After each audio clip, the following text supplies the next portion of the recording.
नमस्कार और स्वागत है। आज हम एक ऐसी कहानी की परतों को उधेड़ने जा रहे हैं जो हम सब ने सुनी है, लेकिन शायद पूरी तरह समझी नहीं है। राजा बलि और वामन अवतार की कथा। और हम इसे एक बहुत ही दिलचस्प सवाल से शुरू करेंगे।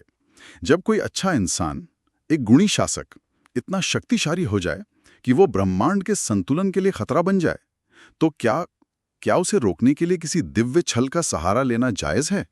ये सवाल ही इस कहानी को एक साधारण पौराणिक कथा से उठाकर एक बहुत ही जटिल नैतिक दुविधा बना देता है। हम सिर्फ ये नहीं देखेंगे कि क्या हुआ, बल्कि ये समझने की कोशिश करेंगे कि ऐसा क्यों हुआ। क्या राजा बलि अपने अहंकार के शिकार हुए, या फिर वे दिव्य राजनीति के एक मोहरे से ज्यादा कुछ नहीं थे। हमारे पास जो स्रोत हैं वो इस कहानी के कई ऐसे पहलुओं पर रोशनी डालते हैं जिन पर अक्सर ध्यान नहीं जाता। तो चलिए सबसे पहले उस किरदार को समझते हैं जो इस कहानी के केंद्र में है, राजा बलि। हमारे स्रोतों में एक बात जो बार बार उभर कर आती है वो ये है कि उन्हें सिर्फ एक शक्तिशाली असुर राजा कहना वो उनके चरित्र के साथ अन्याय होगा। उन्हें महादानी, सत्यवादी और प्रहलाद का पौत्र बताया गया है, जिनकी भक्ति की तो मिसालें दी जाती हैं। तो फिर एक असुर में इतने सारे दैवी गुण कैसे? ये अपने आप में एक विरोधाभास नहीं है? बिल्कुल है, और यही इस कहानी का सबसे दिलचस्प तनाव है। बलि उस पारंपरिक सोच को चुनौती देते हैं जहां हम असुरों को सिर्फ अधर्मी और देवताओं को धर्मी मान लेते हैं। हाँ, उनका चरित्र हमें दिखाता है कि गुण और अवगुण किसी कुल या वंश के मोहताज नहीं होते। असल में उनकी समस्या उनकी बुराई नहीं थी, उनकी अच्छाई थी। उनका तप, उनका न्याय, उनकी दानवीरता वो इतनी प्रबल थी कि उन्होंने तीनों लोकों पर अधिकार कर लिया था। देवता भी उनके सामने शक्तिहीन महसूस कर रहे थे। वाह, तो आप कह रही हैं कि समस्या ये नहीं थी कि एक असुर ने स्वर्ग पर कब्जा कर लिया, बल्कि ये थी कि एक अत्यंत गुणी शासक ने ऐसा किया था। हाँ, ये तो पूरी बात को ही पलट देता है। इसका मतलब तो ये है कि देवता उन पर सीधे सीधे अधर्म का आरोप लगाकर हमला भी नहीं कर सकते थे। सटीक, यही तो देवताओं की सबसे बड़ी दुविधा थी। आप एक ऐसे राजा से युद्ध कैसे करेंगे जिसका शासन शायद आपके शासन से बेहतर और ज्यादा न्यायपूर्ण हो? बलि का पुण्य और प्रताप इतना बढ़ गया था कि वो, जिसे हम कहते हैं कॉस्मिक ऑर्डर, ब्रह्मांडीय संतुलन, हाँ, ब्रह्मांडीय संतुलन को बिगाड़ रहा था। और यहाँ पर एक बहुत गहरा दार्शनिक बिंदु छिपा है। कभी कभी हद से ज्यादा अच्छाई या पुण्य भी अगर सही जगह पर न हो तो असंतुलन पैदा कर सकता है। और इसी असंतुलन को ठीक करने के लिए भगवान विष्णु को हस्तक्षेप करना पड़ा। और उनका हस्तक्षेप करने का तरीका भी कितना अनोखा था।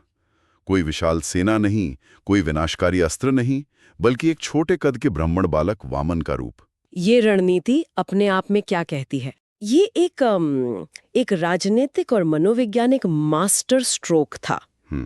विष्णु जानते थे कि बलि को बल से नहीं हराया जा सकता, क्योंकि नैतिक आधार पर देवता कमजोर थे, है ना? इसलिए उन्होंने बलि की सबसे बड़ी ताकत, जो कि उनकी दानवीरता थी, बिल्कुल उसी को उनकी सबसे बड़ी कमजोरी बनाने का फैसला किया। वामन का रूप विनम्रता और ज्ञान का प्रतीक था, शक्ति का नहीं। ये एक ऐसा रूप था जिसे देखकर कोई भी शक्तिशाली राजा उसे गंभीरता से नहीं लेगा। ये एक तरह से सॉफ्ट पावर का सबसे बड़ा उदाहरण है। यहाँ एक और किरदार कहानी में आता है जो बहुत महत्वपूर्ण है। बिल्कुल, बलि के गुरु शुक्राचार्य। हाँ, हमारे स्रोत बताते हैं कि शुक्राचार्य ने अपनी दिव्य दृष्टि से पहचान लिया था कि ये बालक कोई साधारण ब्राह्मण नहीं, बल्कि स्वयं विष्णु हैं। हाँ, उन्होंने बलि को आगाह भी किया, उन्हें दान देने से रोका, लेकिन बलि ने अपने गुरु की बात नहीं मानी। क्यों? क्या ये सिर्फ अहंकार था कि मैं महादानी बलि हूं, अपने द्वार से किसी को खाली हाथ कैसे लौटा दूं? इसे सिर्फ अहंकार कहना शायद थोड़ा सरल हो जाएगा। यहाँ बलि एक क्लासिक धर्म संकट में फंस गए थे।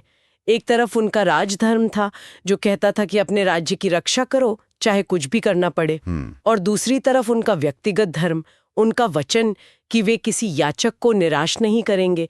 उन्होंने अपने वचन को अपने राज्य से ऊपर रखा। अब आप इसे अहंकार कह सकती हैं या फिर अपने सिद्धांतों के प्रति एक अटूट निष्ठा। शायद दोनों का मिलाजुला रूप था। उन्हें अपनी दानवीरता पर गर्व था और वो उस गर्व को छोड़ना नहीं चाहते थे, भले ही उसकी कीमत उनका पूरा साम्राज्य हो। और इसी गर्व को वामन ने अपना निशाना बनाया। उन्होंने मांगा भी तो क्या, सिर्फ 3 पग भूमि। ये मांग ही अपने आप में कितनी मनोवैज्ञानिक है। किसी ऐसे सम्राट से जो त्रिलोक का स्वामी हो, उससे 3 कदम जमीन मांगना तो एक तरह से उसका अपमान करने जैसा है। बिल्कुल। ये मांग बिली के अहंकार को सहलाने के लिए ही की गई थी। आप इतने महान हैं, मैं तो बस एक तुच्छ ब्राह्मण हूं, मुझे बस अपने पैर रखने जितनी जगह दे दीजिए। बली ने सोचा होगा ये भी कोई मांगने की चीज है, और बिना सोचे समझे उन्होंने संकल्प ले लिया। वो ये देख ही नहीं पाए कि ये 3 पग भूमि की मांग नहीं थी, बल्कि उनके पूरे अस्तित्व को एक चुनौती थी।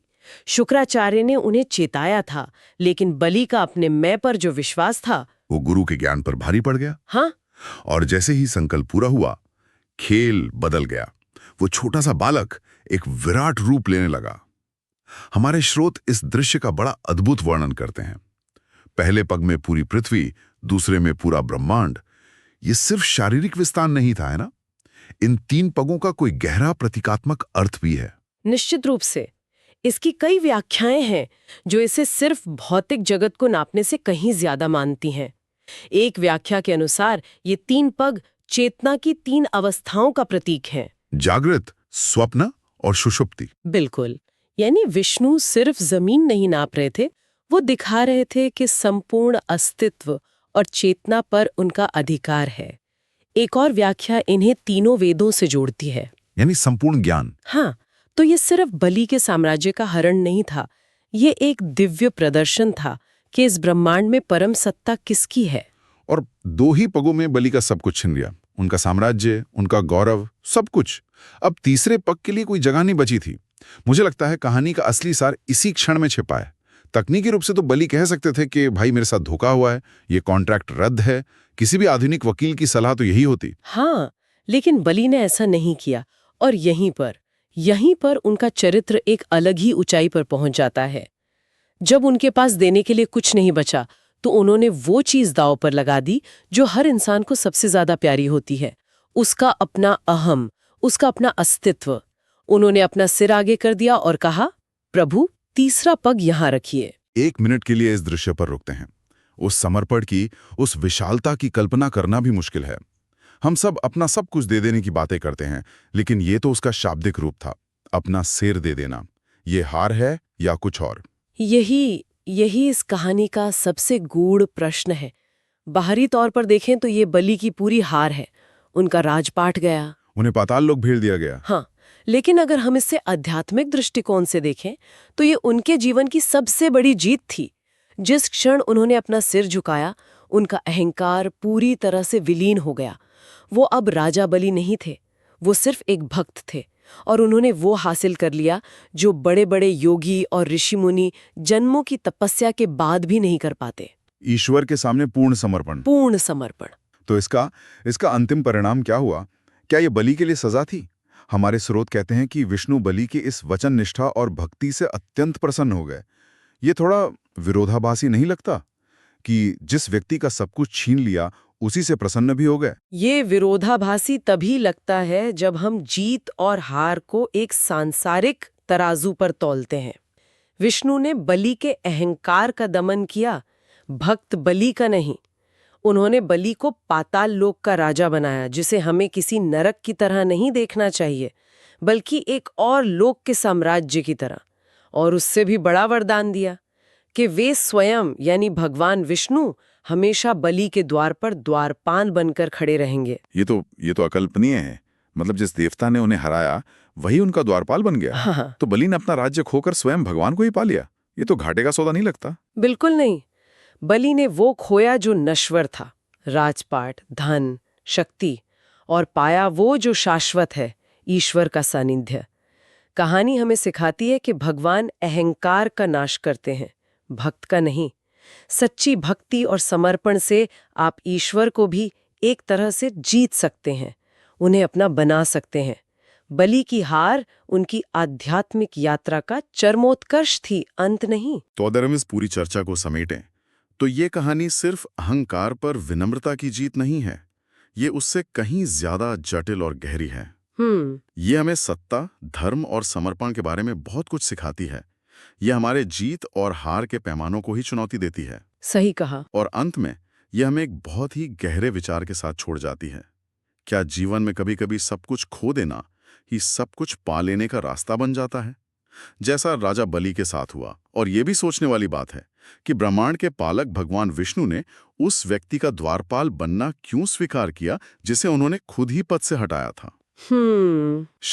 शायद ये दिखाता है कि जब समर्पण सच्चा हो तो भगवान और भक्त का रिश्ता मालिक और सेवक का नहीं रह जाता, बल्कि एक आपसी सम्मान और प्रेम का बन जाता है।